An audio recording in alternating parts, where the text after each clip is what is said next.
Ah, ça, mon bon monsieur. Oh là donc, qui va là? Tout comme un cheval blanc recru de fatigue. Parce que cette bête, elle nous parle ici-bas? Oh oh, mon accord est belle citoyenne. Dois-je le comprendre qu'elle vous intrigue? Moins que votre présence, elle ne me gêne. Ma foi, voilà propos qui n'est guère aimable. Voyez cela ainsi que sage précaution, quand de justes soupçons sitôt vous accablent, à vous seul connaître au seuil de ma maison. Sauf qu'en ce moment, ma très chère madame, voilà des craintes qui ne sont pas de saison quand je ne suis pas du tout dans l'inclination d'en venir à vous la déclarer, ma flamme. Eh bien, voilà qui tombe ici fort à propos. Quand, monsieur le militaire, je vous le dis que sous mon toit, je ne suis pas du tout d'humeur à ce que ce soir vous me contiez Fleurette. Oh, ça, madame, jouer les bêtes à deux dos, rassurez-vous que je n'en ai aucune envie. Quant au froid que je le suis depuis des heures, moi je n'ai plus qu'une seule idée en tête. Et donc, quelle serait quoi votre marotte? Seulement enfin la franchir votre porte afin de les quitter les rigueurs de l'hiver. C'est que, voyez-vous, qu'elles me font vivre un enfer.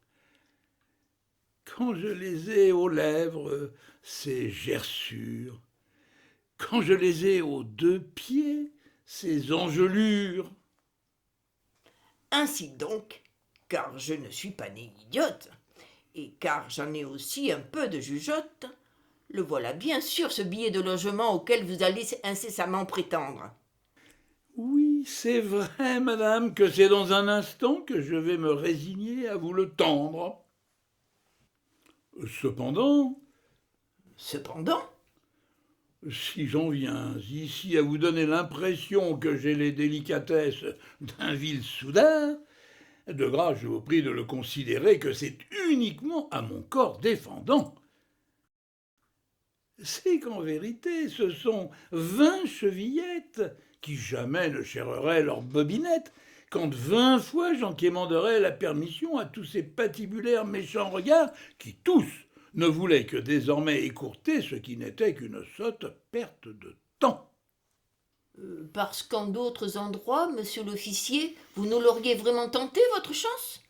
Oui, et même quand donc 20 lieues j'ai essuyé jurons, colibets, refus et remontrances. Tiens donc, en cette ville, c'est donc de partout qu'on vous a dit on ne veut pas de vous ici, et qu'on vous a insulté et jeté dehors. Eh oui, madame, qu'il faut que je vous l'avoue, que, au droit de 20 portes, que c'est bien ainsi que moi je leur ai subi la loi du plus fort. Pourtant, vous l'avez au fond de votre poche, cette ubiquitaire bande de réquisition. Alors, pourquoi connaître sous chaque porche cet humiliant recommencement d'expulsion? Parce que sur ce bon, ma chère madame, il n'était que le nom de votre longère, qui inspirait la routine écrivassière de ce nonchalant cartereau de gendarme. Ainsi donc, j'en déduis, mon cher militaire, que ce soir, je le suis votre dernier recours. Et même que vous l'êtes mon ultime secours. N'est-ce pas qu'il faut aussi que je le pense, que vous ne l'avez pas tenté votre chance d'y frapper tout à l'heure aux portes de l'enfer? Sauf qu'avec ce blâme, vous vous égarez quand on oserait m'en claquer la porte au nez. Parce que ces bougres-là, ils étaient fermés? Oui, da. Et même que son quérulent patron, il irait par 3 fois me le tympaniser sous le regard de son effronté marmiton. Eh bien, ma foi, voilà qui est bien étrange, quand, comme tout un chacun le sait de toujours, aux portes de l'enfer, vous serez accueilli par un maître que nul client dérange. Et ceci, quelle que puisse être l'heure du jour. Et ceci, quelle que sera l'heure de la nuit. En tout cas, étrange ou pas, ce fâcheux faquin, c'est bien lui qui, à l'instant, m'aura licencié. Ah, ça, c'est que je la vois encore, sa main qui osait l'outrager, mon salut d'officier. Et ici, vous leur a-t-on donné la raison de cette très inattendue insolence? Non pas. Quand, avec ce bougnat fait de fripon, je cessais, moi, de confabuler sur le champ, et que c'est déjà que je tentais ma chance au seuil de cet autre dresseur de vol au vent. Donc, n'est-ce pas que vous nous toquiez à la porte de nos chers cordons bleus de la licorne d'or? Pardi que oui. Sauf qu'en ouvrant la porte, je le verrai qu'un grand cierge veillait un mort. Eh bien, voilà donc qui veut sans doute dire que ce chenu gâteau-sauce d'Anatole, il en a à jamais fini de nous les frire, ces dures mais affolantes croquignoles. Oh, ça, ne doutez pas qu'il en est bien ainsi, quand on me désignait un suppôt de mouroir, dont on le voyait que son dernier crucifix, il nous avait comme des airs d'écumoire. Ici, et sauf si je ne me truffe et trompe, fort de ce catafalque et de ses pompes, je l'imagine que c'est au lapin chasseur qu'alors vous nous partiez en reconnaissance. Ah ça, pardi que oui, que c'est tout à l'heure qu'avec mon cheval j'y tentais ma chance. Et tous deux, nous y trouviez-vous porte ouverte, ou alors, comme je m'y attends, porte close? C'est là me le demander en pure perte, quand je la plaidais pour Dénefle, ma cause. Eh bien, en effet, qu'elle est universelle, cette détestable habitude qu'on a de vous les claquer de partout les porte-nez. Ma foi, ah ça franchement, voilà que ce soir, comme on dit par chez nous, ce n'est pas votre jour. Mais bon, Mais bon, allez, quittez-nous au plus tôt votre sel, quand vous le délivrera à jamais les frimas qui osent vous congeler ce fameux nez. Tout de même, il ne le faut pas que ce soir, mon cœur, il ne vous regarda qu'à contre-jour. ah ça donc, corne gidouille, bon sang de bois, parce que vous avez piqué d'un général. Oui, quand moi, je suis une bonne chrétienne, et aussi une fidèle citoyenne. Mais bon, assez parlé, monsieur le général. Je ne le veux plus que vous trembliez de froid. À cette fin, repoussez-nous cette porte, afin que ce brave feu que vous voyez là, il nous enfin, comme qui dirait, ravigote de ses escarbilles et chaleureux éclats. Cependant, halte là, monsieur l'officier. Ah ça, à ce contre-ordre, j'en veux la raison. Elle est qu'il y a que, quand vous le fomentez de vous allonger sur cette méridienne, c'est déjà que son inestimable indienne, elle soupire après le dard de vos éperons. Fort bien. Eh bien alors, où dois-je donc m'asseoir? Guignez plutôt après cet obèse crapaud. Sauf que, ma chère madame, rien qu'à le voir, il me fait déjà terriblement mal au dos. Eh bien, puisqu'il en est ainsi, mon cher ami, et puisque vous nous faites les difficiles, je vais vous proposer le moelleux de ce banc. Ce à quoi je vais vous répondre, non merci. Allons, ayez ici pitié de mon scatophile quand il est emprunté de ragades de sang. Parce que nous saignons de cet appendice. Oui, et que ça en est aussi un supplice. Oh oh, voyez-vous ça? C'est notre fondement qui serait lardé de ligneuses broquilles. Et monsieur le général, nous le dirait-il où, quand et comment, son militaire séant, il nous y viendrait à toutes ces tortures?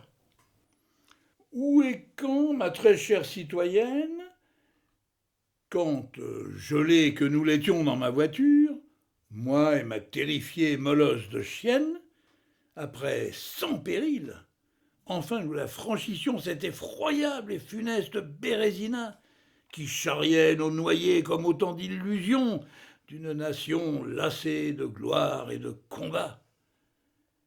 Quant au pourquoi du comment, ma très chère amie, Oui, quant au pourquoi du comment, mon cher ami? le comment, c'est qu'une roue de ma berline, elle saute sur un fourbe fourneau de mine. D'où la blessure dont vous nous parliez à l'instant. Et Pardi, en effet que c'est bien elle, cette vicieuse contusion qui empale et qui démobilise depuis trop longtemps, ce militaire de hussard de colonel, qui depuis le matin saluait en général. Une raison à se rire, ma chère amie? Oui, lorsque, sur le colonel, je rebondis. Et cet amusant rebond, il nous dira quoi?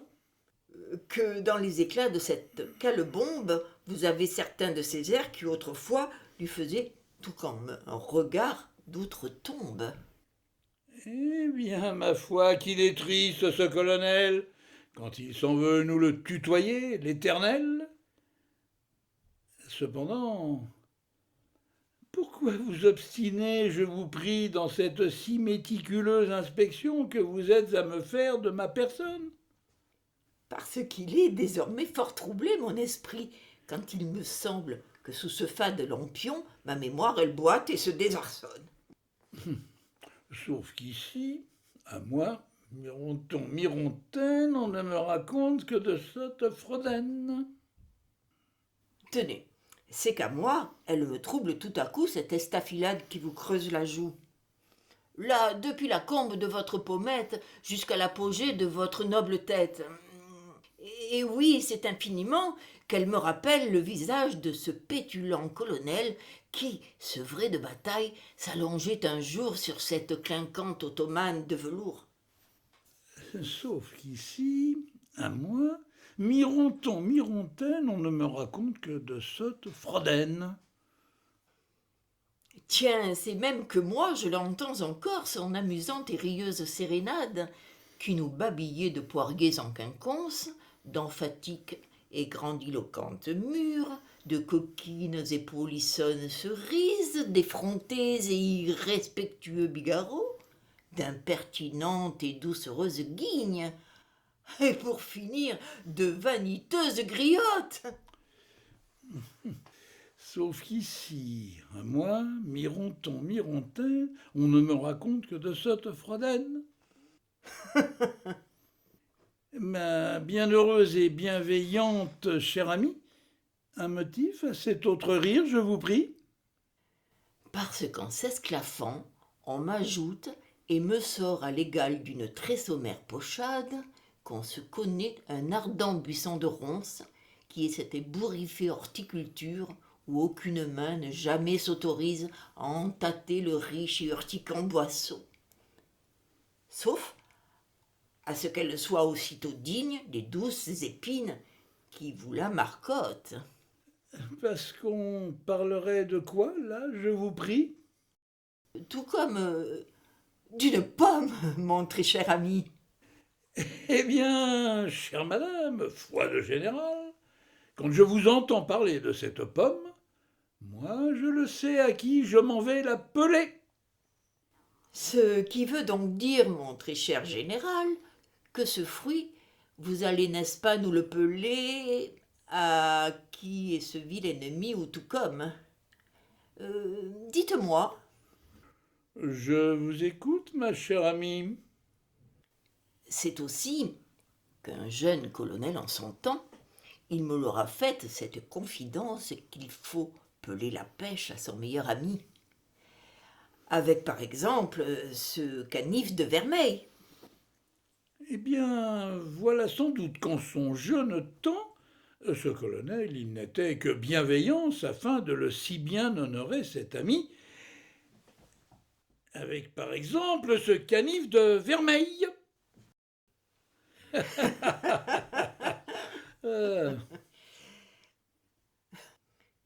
Dites-moi encore. Je vous écoute encore, ma bien chère amie. Le savez-vous que derrière le général, il me semble revoir un ancien colonel? C'est qu'au tableau, et c'est de longtemps qu'il est écrit, que pour y monter au grade de général, il faut en passer par celui de colonel. Ce à quoi je vais sitôt vous le répondre que quand on est bien né, en avoir de l'esprit, c'est toujours le savoir.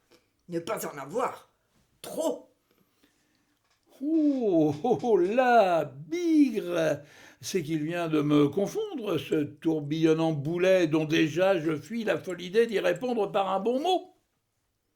Et vous le ferez bien, quand, sous ce lumignon, un colonel, lui, il m'amuse follement de par ce beau sang-froid qui le porte en prime, à vouloir nous repousser au loin ce forban dont chaque intempestive gesticulation n'est jamais qu'un dérisoire pousse au crime.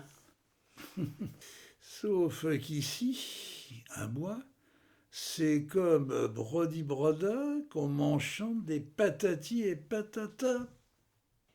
Et puis voici cette orgueilleuse faconde qui, moi, me fait dans l'instant mourir de rire, quand, pour survivre, on se fend en seconde en me le jurant qu'on évitait le pire. Sauf qu'ici, à moi, c'est comme Brody-Broda qu'on m'enchante des patatis et patatas. C'est pour suivre entière ce qu'on se porte. Là, ce n'est plus un grand rire qui m'emporte, mais tout comme un drôlatique raz de marée, tant mon conteur, il a le verbe chamarrer. Ah ça, et puis mon cher officier général, voyez comme elle est amusante la suite, quand notre vif colonel il met en fuite ce mortel et furieux espoir qu'il écarte d'un indélicat défaut de sa cuirasse. Oui, par le divin miracle d'une carte, il nous sauve, dit-il, sa brave carcasse, non sans omettre de sitôt mettre au plus mal un arrogant adversaire de lansquenet qui déjà regrette pour toujours d'être né. Sauf qu'ici, à moi, c'est comme Brody-Broda qu'on m'enchante des patatis et patatas. Et puis c'est ici qu'il y eut cette quinte dont un adroit colonel aurait l'adresse, non sans qu'il me la conte fort drôlement. Fort drôlement, oui, mais moins qu'avec la Sixte, qui nous serait comme tout un point à la ligne pour ce Cosaque en mal de respiration. Et moins encore avec la Septime, qui serait cette fois cette froide rapière qui transperçait un Allemand presque enfin mort. Sauf qu'ici, à moi, c'est comme Brody-Broda qu'on m'enchante des patatis et patatas. Voilà, c'est sous cette chaude courte pointe et durant une veillée enchanteresse qu'un joli colonel d'à peine 35 ans, il me le rirait que, si lui il existe, c'est seulement grâce à cette chance insigne qu'il aura eu de revenir de ses missions. Où ce sont des bataillons qu'on nous décime, des brigades entières qu'on nous enterre et des divisions dont on ne fait que des corps. Sauf qu'ici, à moi, c'est comme Brody-Broda qu'on m'enchante des patatis et patatas. C'est aussi C'est aussi que que cette brillante lanterne, elle entendrait tout à coup parler d'octave. Sauf qu'ici, à moi, c'est comme Brody-Broda qu'on ne m'enchante plus de niais blablabla. Ah, madame, c'est qu'elles sont toutes bien ternes, mes pauvres poules, depuis qu'on me les gave, avec un grain, hélas, tout bien charançonné par les tristes chagrins des mauvaises années. C'est que le fruité sincère que l'on servait aux portes de l'enfer, et même aussi chez vous, il est si ascessant qu'il cure les égouts dès qu'on y abandonne son premier après. C'est que, de nos archaïques galimafrés, il n'y a plus personne pour les ragaillardir d'un fumet qui serait à tomber par terre. C'est que tous nos crocs-en-bouche ont fait les frais de ces jours qui les ont fait peu à peu rancir, sans qu'on n'y puisse jamais rien contrefaire. Et je ne vous parle pas de ces échaudés, et encore moins de ces mirifiques oublis, tant de toutes ces joies nous sommes échaudés, et que nous en pleurons tous les tristes oublis. Mon général, ainsi donc, vous n'y pensez plus. Et à qui donc, moi, je ne devrais plus penser? Sans doute à cette jolie lavandière. Ma chère amie, ici, à quoi donc vous pensez quand, vouloir paraître devant un général, serait comparaître devant un tribunal? Allons, bien entendu que je n'y songe plus, à cette péronnelle de lavandière. En vérité, En vérité, quand la roue avant droite de ma berline, elle sautait sur cette pétillante mine, je me vautrais dans ce glacial marécage. C'était là, voyez-vous, une boue fangeuse qui me retenait des pieds jusqu'à la taille, quoique moi j'y sois dans la force de l'âge. Très vite, lui, le vif d'une jolie gueuse, il se dévoue, agit et se croit de taille. Mais hélas, cette céleste polonaise, elle est si fluette et en tout si fragile qu'elle n'arrive qu'à me sauvegarder de rien, tandis qu'elle pleure à chaudes larmes sur mon sort. C'est ici qu'il ne faut plus que je le taise, que tandis que j'y coulais dans mon argile, c'est d'un angélique et très inattendu lien dont j'avais tout à coup le bien tendre remords. mon général, voilà qui est très sibyllin et qu'à ce tendre remords, je n'y comprends rien. Ah ça, quelle erreur! Quand cette vivandière, elle avait beaucoup de vos dons et qualités. Et surtout, plus aucune des banalités d'une certaine perfide lavandière. Tiens donc, parce qu'il faut que je le comprenne, que moi j'en avais des airs de polonaise. Oh, que oui, et beaucoup. Et à Dieu ne plaise, ma très chère et affectionnée citoyenne. Et maintenant, ô ma très chère madame, c'est ici qu'il faut le comprendre pourquoi mon cœur y a toqué pour la 3e fois à la porte de votre belle longère, plutôt qu'à la vilaine porte des enfers. Mais bon, à quoi bon tout ce que, moi, je vous dis, quand avec ce que je vous conte de larmes, je le sais que vous avez déjà tout compris. Ah, madame, vous l'auriez vu, son joli nez. Vous les auriez vus scintiller, ses cheveux d'or. Vous les auriez regardés, ses 2 yeux tout noirs, que vous l'auriez refusé d'être bientôt mort. Sauf que mes yeux, ils sont seulement bleus ce soir.